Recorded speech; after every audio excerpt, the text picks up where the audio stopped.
So, magandang araw sa atin lahat. Ngayon ay celebrate tayo ng 60th founding anniversary ng Hipapa Eastern Samar. Ah, so, itong mula nung June 12, Independence Day, hanggang ngayon, we have series of activities. So, itong highlight ngayon, yung itong celebration natin, we started with parade, then mass, then the formal activities, sa 60th founding anniversary. But more importantly, yung susunod, yung second part ng ating celebration, yung groundbreaking, yung road from Hipapad, Las Navas, Catubig, Ravis Road,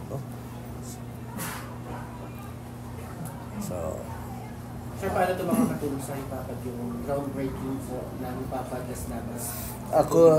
Actually po, sa totoo lang, kami natutuwa dito sa bayan ng Hipapad kasi we belong to the GIDA municipality, yung geographically isolated and disadvantaged area. Ibig sabihin, yung means of transportation namin before, that is 55 years ago, ay through pambot lang, galing Oras River going to Hipapad, which is actually a very hard transportation.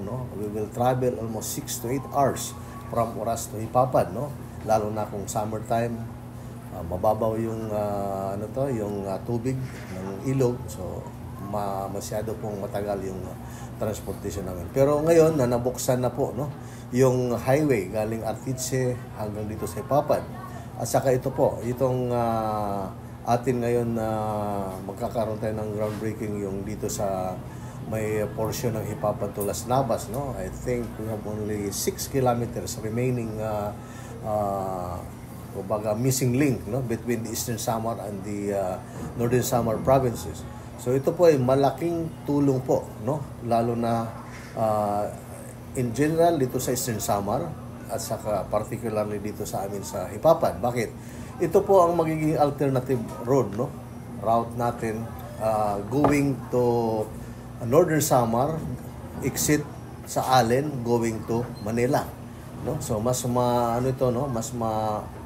mas maikli na dadaanan natin in comparison to the recently inaugurated by President Marcos, yung Simora Bridge or road dito sa kabila sa Pacific Towns.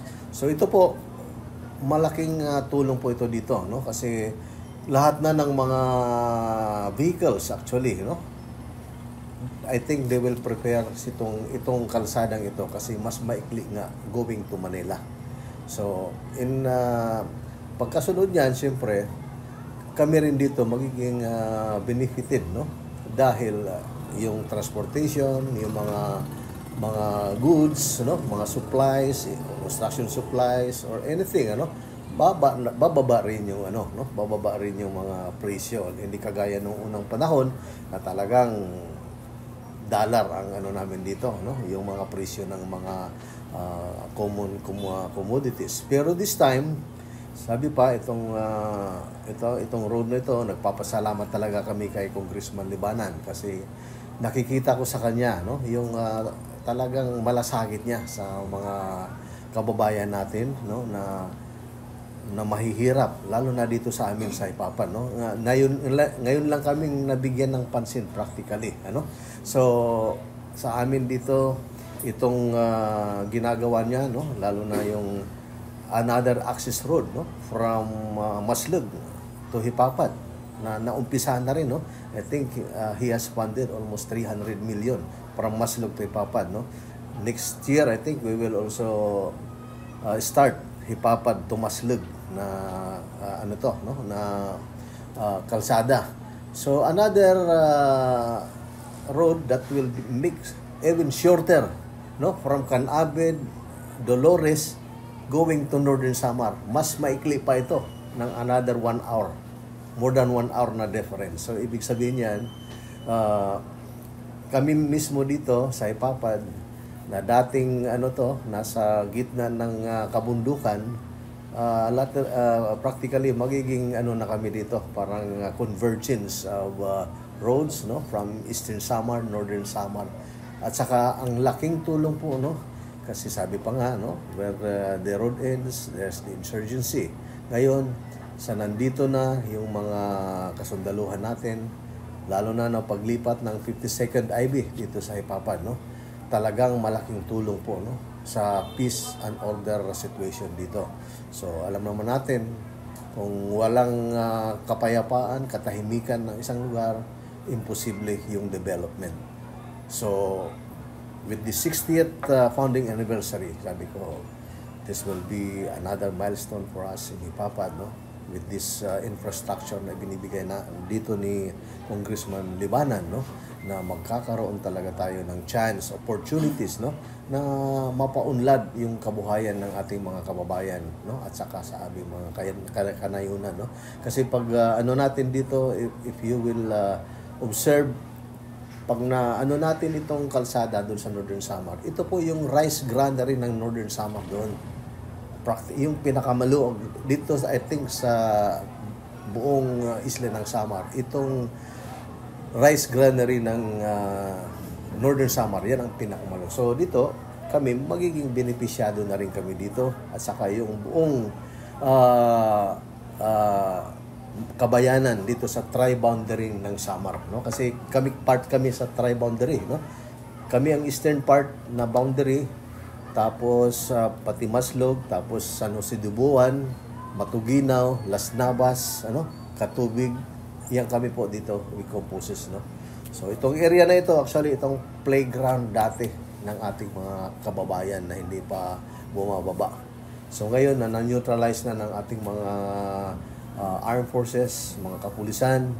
So ngayon po nakakaakyat na kami doon sa mga far-flung barangay namin, nakakapagdala kami ng mga basic services, no. In fact, the good governor Ben Abardon, last month pumunta kami sa pinaka malayong lugar ng Barangay Dorillo, no, yung dating inambusan ng mga MPE doon.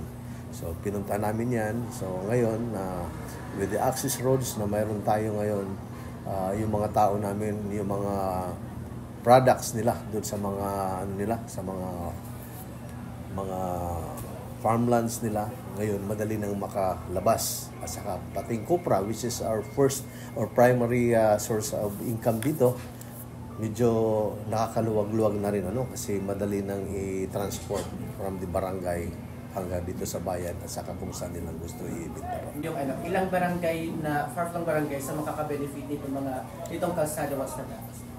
So far naman, ito talagang road to Las Navas. Actually, yung ngayon, mayroon ng kalsada tayo dito sa Sitio Kasapa ng Barangay 4. At the same time, yung highway, we have already a highway from Sitio Kasapa, Barangay 4, going to Mabuhay. Isang yan. So, dalawa na. Then, we are starting also dito na sa Barangay Kasapa, going to Barangay San Roque, Kangmanaba, no, na was funded also by Congressman Libana worth 43 million. So matatapos na rin yan ngayon.